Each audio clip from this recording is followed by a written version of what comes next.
جب اللہ تعالیٰ فرشتوں کے ذمہ داریاں سونپ رہا تھا تو حضرت جبریل علیہ السلام کو نبیوں اور رسولوں تک اپنے احکامات اور پیغامات پہنچانے کی ذمہ داری سونپی۔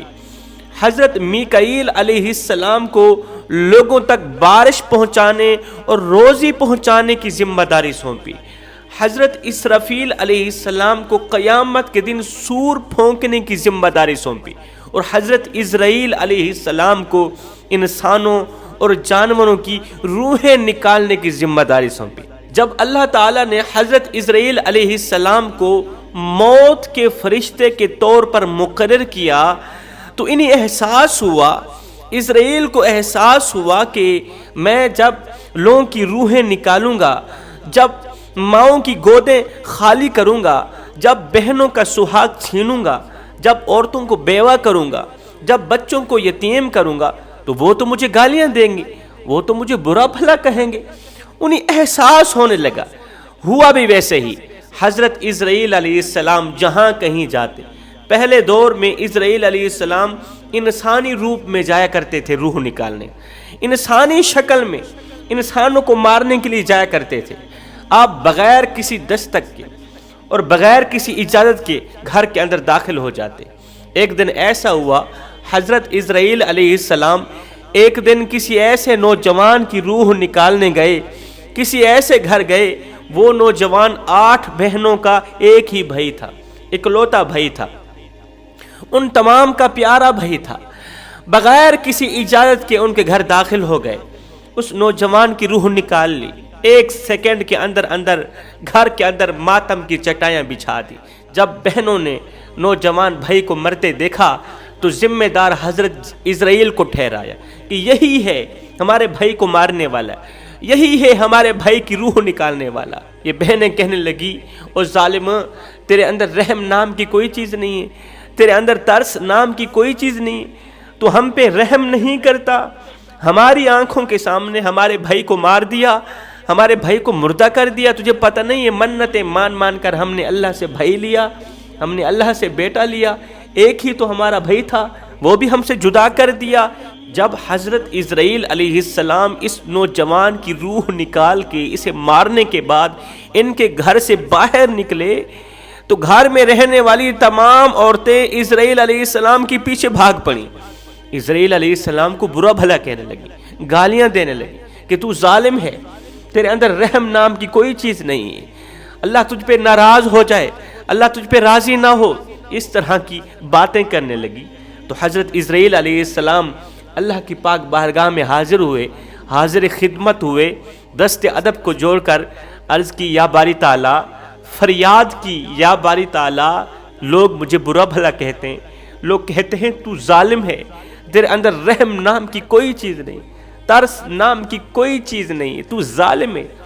یا اللہ، میں جس ماں کی گود خالی کرتا ہوں وہ ماں مجھے گالیاں دیتی ہے، جس بہن کا سہاگ چھینتا ہوں وہ بہن مجھے گالیاں دیتی ہے، مجھے برا بھلا کہتی ہے۔ اللہ اکبر۔ حضرت عزرائیل علیہ السلام کی اس فریاد کو اللہ تعالیٰ نے سماعت کا شرف عطا کیا۔ اللہ رب العالمین نے اسی دن سے بیماری کو پیدا کیا، بیماری کو پیدا فرمایا۔ اس دور میں بیماری نہیں لگتی تھی، کسی کو درد نہیں ہوتا تھا، کسی کو تکلیف نہیں ہوتی تھی۔ جس دن سے حضرت عزرائیل علیہ السلام نے اللہ کی پاک بارگاہ میں اپنی فریاد پیش کی، اسی دن سے اللہ تعالیٰ نے بیماری کو پیدا کر دی۔ بیماری کو پیدا کرنے کے بعد اللہ رب العالمین نے فرمایا، اے عزرائیل، تو بے فکر ہو جا، بے فکر ہو جا، تیری پریشانی ختم ہوئی، آج کے بعد کوئی تجھے برا بھلا نہیں کہے گا، آج کے بعد کوئی ماں تجھے گالیاں نہیں دے گی، آج سے روح آپ نکالیں گے لیکن لوگ قصوروار دوسرے عناصر کو ٹھہرائیں گے۔ اللہ تعالیٰ نے حضرت عزرائیل علیہ السلام کو ایک ایسا روپ دیا کہ آج کے بعد کوئی تجھے دیکھے گا نہیں۔ پھر اگر کوئی مرے گا تو لوگ کہیں گے فلاں نے فلاں کو قتل کیا، اسے عزرائیل نے کہاں مارا ہے، تجھے قصوروار نہیں ٹھہرایا جائے گا، اسے عزرائیل نے کہاں مارا، اسے تو فلاں شخص نے قتل کیا۔ جب تم کسی کی اچانک روح نکالو گے تو لوگ کہیں گے اسے عزرائیل نے نہیں مارا، اسے تو اٹیک نے مارا، اسے اچانک اٹیک ہوا۔ اللہ اکبر، اسے فلاں بیماری نے گھیرا، یہ فلاں بیماری کی دلدل میں پھنسا اور بیماری نے اسے موت کی دبوچ میں دے دیا۔ کسی کو دیوار کے نیچے دبا کر مارو گے تو لوگ یہ نہیں کہیں گے کہ اسے اسرائیل نے مارا ہے، لوگ کہیں گے یہ بیچارہ دب کے مرا ہے۔ کسی کو گاڑی کے نیچے دے کر مارو گے لوگ تجھے قصوروار نہیں ٹھہرائیں گے، لوگ کہیں گے کہ ایکسیڈنٹ کی وجہ سے یہ مرا۔ کیا آپ جانتے ہیں کہ جب حضرت اسرائیل علیہ السلام انسان کی روح نکال رہے ہوتے ہیں، جب انسان کی روح نکل رہی ہوتی ہے، جب انسان کا وقت آخر ہوتا ہے، جب انسان کو پکا پتہ چل جاتا ہے کہ اب میں نہیں بچنے والا، میں اس دنیا فانی سے ہمیشہ کے لیے رخصت ہونے والا ہوں، جب انسان کی روح نکل رہی ہوتی ہے تو اس وقت یہ مرنے والا انسان اپنے دائیں جانب بیٹھے ایک بزرگ کو دیکھتا ہے۔ وہ بزرگ یا تو اس کے باپ کی شکل کا ہوتا ہے، اس کے دادا کی شکل کا ہوتا ہے۔ جب انسان مر رہا ہوتا ہے تو وہ بزرگ کہتا ہے، دراصل وہ بزرگ وغیرہ اس کا باپ اس کا دادا نہیں ہوتا، وہ اس کے دادے کا روپ اختیار کرنے والا شیطان ہوتا ہے، وہ اس کے باپ کا روپ اختیار کرنے والا شیطان ہوتا ہے۔ یہ شیطان اس مرنے والے کو کہتا ہے کہ بیٹے میں تیرا دادا ہوں، میں عیسائیت کے مذہب میں مرا، تو بھی عیسائیت کے مذہب میں مر، تیرا پردادا بھی ہندو مذہب میں مرا تھا، تو بھی ہندو مذہب اختیار کر کے مر۔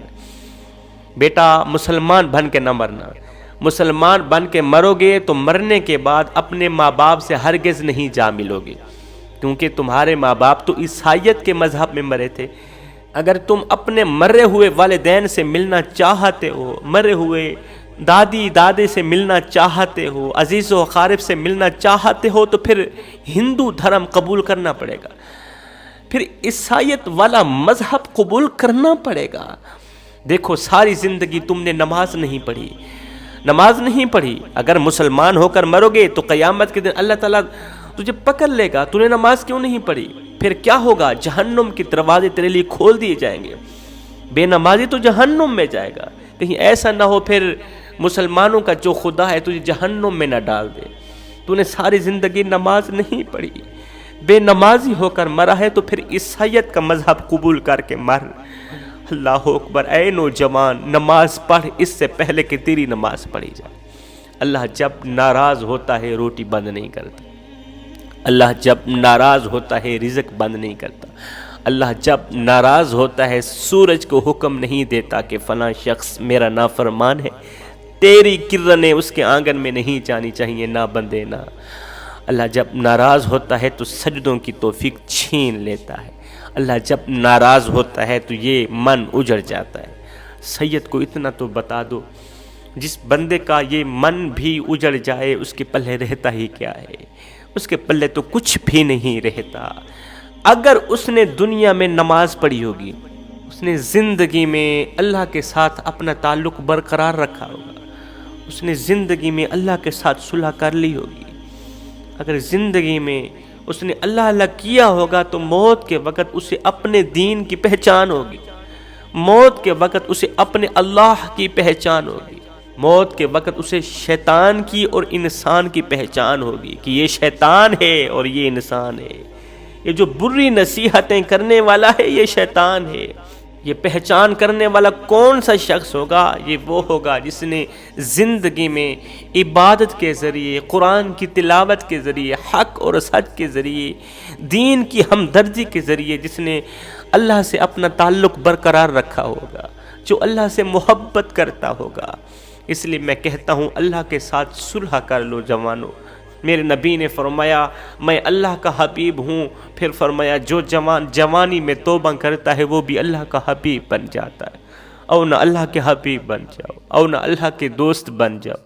جب تم اپنی ساری زندگی مالک کے نام کر دو گے تو پھر وہ ساری کائنات تمہارے نام کر دے گی۔ راتوں کی تنہائیوں میں اٹھ اٹھ کے قرآن پڑھا کرو، راتوں کی تنہائیوں میں اٹھ اٹھ کے قرآن پڑھا کرو۔ یہی قرآن ہوگا موت کے وقت خاتمہ ایمان پر ہونے کا ذریعہ بنے گا، یہی قرآن ہوگا کہ موت کے وقت شیطان اور انسان کی پہچان نصیب کرے گا۔ میں دعا کرتا ہوں اللہ تعالی ہمیں جلد از جلد توبہ کرنے کی توفیق عطا فرمائے۔ اور موت کے وقت ہمارا خاتمہ ایمان پر کرے۔ آمین ثم آمین، وما علینا الا البلاغ المبین۔